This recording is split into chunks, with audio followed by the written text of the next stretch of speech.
Hello, I'm Tracy Metz. Welcome to Water Talks, the Big Five.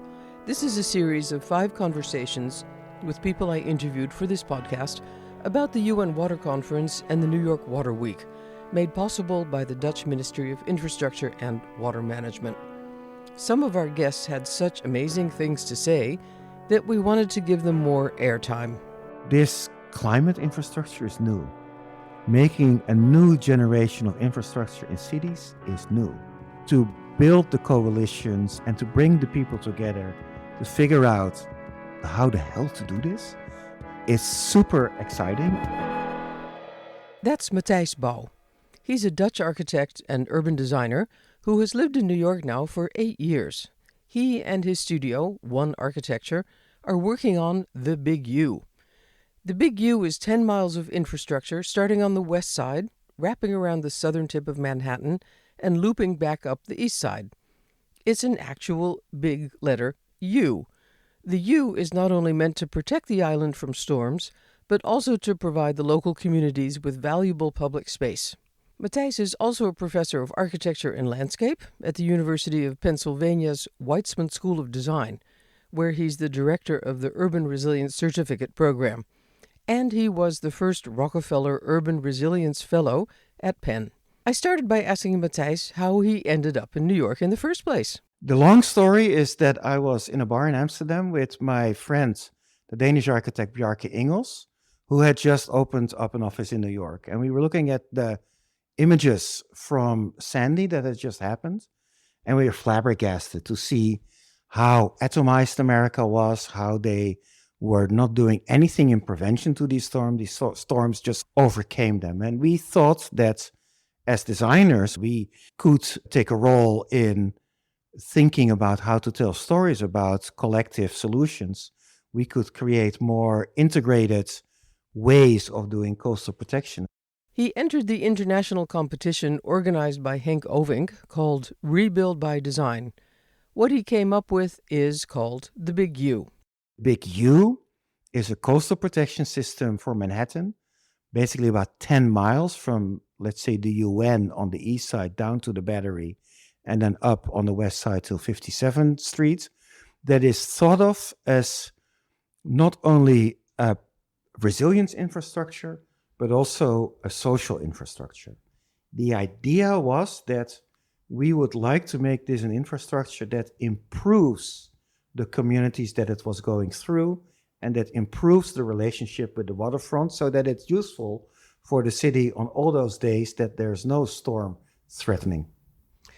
It was revolutionary in the U.S. that designers could take on a role in creating this infrastructure.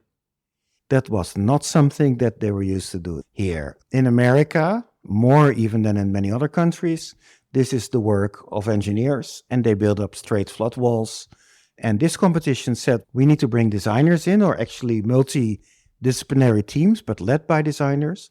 It connects so much to the communities that this new infrastructure will need to be built. We need to involve communities from the outside into the process. And so designing for multi-benefits as well as intense community engagement were really the two signatory achievements of Rebuild by Design, and I think of our project. And in the Netherlands, this is just the norm, right? We have a culture where designers are really thought of as, let's say, stewards of the public spaces that new infrastructure is built in, and they're fantastic examples of multi-benefit solutions. We won this competition, and winning the competition basically meant that the federal government gave, in our case, $335 million to the city of New York, and we were told thank you, or maybe not even told thank you. But at the end, there was no immediate follow-up. It was thank you and goodbye. Thank you and goodbye. How do you work your way in when nobody's waiting for your input? Something in between begging and being very, very modest. To our shock and astonishment, the concept for the first project that came out of the Big U was put on an on-call contract. So that meant that only engineering firms that had an existing relationship and that were pre-vetted were allowed to bid for it. And neither us nor any of our partners were part of these on-call contracts. So we needed to find our place and then basically call all the engineering firms who had these contracts and ask, can we be on your team? We proved our worth. We showed that designers have a role there. People started to see the value we bring in creating solutions that work better in the city, that are by extension community supported. They also saw that we had the tools to engage the community, and so slowly our role became bigger and bigger. We have been able to stay on board and to be part of the winning team. Impressive. Did you have experience before this with designing with or for water or with landscape projects? Only a little. We were no experts. Well, of course, we know about water. We're Dutch. We're urban planners in the Netherlands. We know about water, but we're not specialists, because the fact that we didn't know everything allowed us to listen better, to understand a bit about the institutional complexity, but also to value all the expertise about these type of topics that is here in the United States. And that's really helped. Matthijs Bouw brought his experience in combining water engineering with beautiful design to bear on making Manhattan's edges resilient. But what was new for him was the degree of community involvement. That was really one of the great lessons to learn. I mean, there's a necessity for that, right? America is a very cruel country in a way that they have much less regulation. They have much less buffering and protection by governments. And so communities know how to organize. And that meant that when we entered this space, there were fantastic community organizations and fantastic individuals who we could connect with and who could help us find our way in the community and make sure that the right people were at the table when we developed our designs. But these communities don't necessarily agree with each other, because I know along the East River, that's part of the Big U planning, there's a poorer ethnic community closer to the river, and behind them is a larger, white, wealthier community. And they don't necessarily have the same priorities. No, they don't. And that's one of the mistakes that we made in this process, or one of the lessons learned, is that we have been working very hard and consistently since the beginning with the frontline communities. We still do that. But as the project evolved, new voices started to enter the conversation with often different opinions. And sometimes by not having been part of the conversations at the genesis of these projects, not really informed about decisions that were made collectively earlier. So that's one of the lessons learned, is that a community is never a community. It is always multiple communities with multiple voices, and you need to be very careful and as inclusive as possible in that process. But I think we're starting to understand that better, and I really love the fact that we get to work with very vocal communities, because they make plans better. They know best, they have lived experience, and so they can really help us improve the work.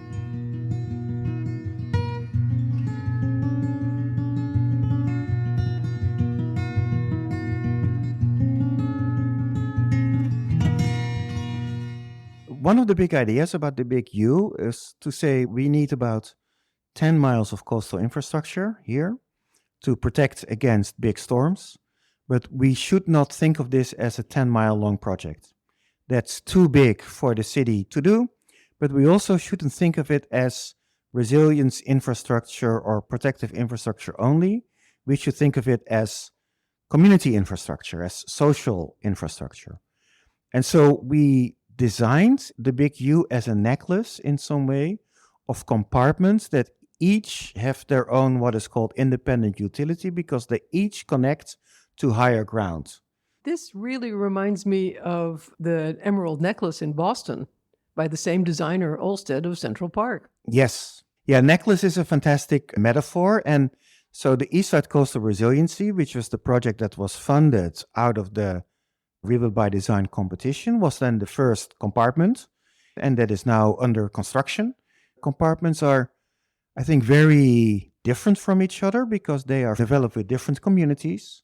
have a different sort of geography and a different sort of context. And slowly we are making our way through it. So after the East Side Coastal Resiliency, we designed another project called the Brooklyn Bridge Montgomery Coastal Resiliency Project that is now also under construction. And then we are currently working on designs for the Financial District and Seaport Coastal Resiliency Project. I think there's something really interesting about that design for the financial district, because that was the only place where the buildings were up so close to the water, you had to go into the water with your designs. We didn't have enough space.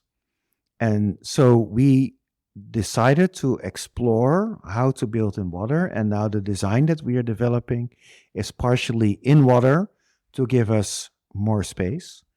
It is also a project that, because of the complications there's a lot of subway tunnels. You need to reorganize the entire ferry system.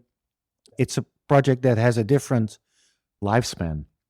So it will be built at a higher elevation than these other projects in order to accommodate sea level rise far beyond 2100. One of the interesting examples in Europe of dealing with changeable water levels, shall I say, is the flood square in Hamburg. When the Elbe rises, and it has a big tidal difference when there's a storm, this square can flood, then the water recedes, and you clean the square, and it's over. Are you using that idea of floodable public space in the Big U at all? No, or to a limited extent. Flood frequency will start to increase over time, and these parks don't have the budgets themselves to clean up. They can do that in richer areas where there's more funds, because in America, rich people often through conservancies pay into public space. But ESCR is very much the protective structure for a very poor community. And so they said, we don't imagine getting a lot of extra money from billionaires to help clean up, so we better elevate the entire park. The area around the financial district is being designed to withstand sea level rise for a much longer period, all the way to 2100. Why isn't the whole Big U being designed for what we know is coming? If we know what is coming, we should be building 50-meter high flood walls. But that's maybe 10, 20 centuries out, right? We know that sea levels are rising. We don't know exactly at what rate they are rising. And so one of the challenges you have when designing these type of projects is, what is an optimum elevation to design for now, given the additional cost of extra elevation? So you start to make an assessment. In the case of ESCR, we have decided to design for worst case scenario beyond 2050. When it is necessary in the future, we can raise whatever is on top a bit more, that it can handle the forces of more water. In the financial district, we have done two things. We said by the end of the century, we are going to have to contend with a significant sea level rise. So we need to make sure that the entire surface is elevated in order to manage tidal flooding, so that whenever there's a king tide, the downtown doesn't flood. So also the structure that protects against storm surge flooding is based on a worst case scenario that goes into the 22nd century. It looks like you're thinking far into the future about possible scenarios where traffic will just evaporate. We always keep in the back of our minds that we are building infrastructure for a very long time. In the future, the use of highways and the need for highways might change. And we've seen a lot of places all over the world reimagining their coastal highways. So we are exploring together with the city about what futures without a highway or with a covered highway might look like. I think that's also one of the things that we learn about how to work in the climate space, is that we're dealing with unpredictability and uncertainty. We know that change is always there, so we need to design whatever we design in a dynamic and adaptive way, because we know that what we design now will have to be redesigned or adjusted at a later stage. Matthijs has made it clear that the Americans have learned from the Dutch approach to integrating design into the whole execution process. I asked him, what did he learn from the Americans? In the Netherlands, it took us 30 years to do Room for the River. Once they make a decision to do something, to really move things forward, despite all the struggles that we've had. So that energy is something that I really appreciate. This climate infrastructure is new. Making a new generation of infrastructure in cities is new. And to build the coalitions and to bring the people together to figure out how the hell to do this is super exciting. And I find that the curiosity of Americans combined with their ability to get things done is just super inspiring.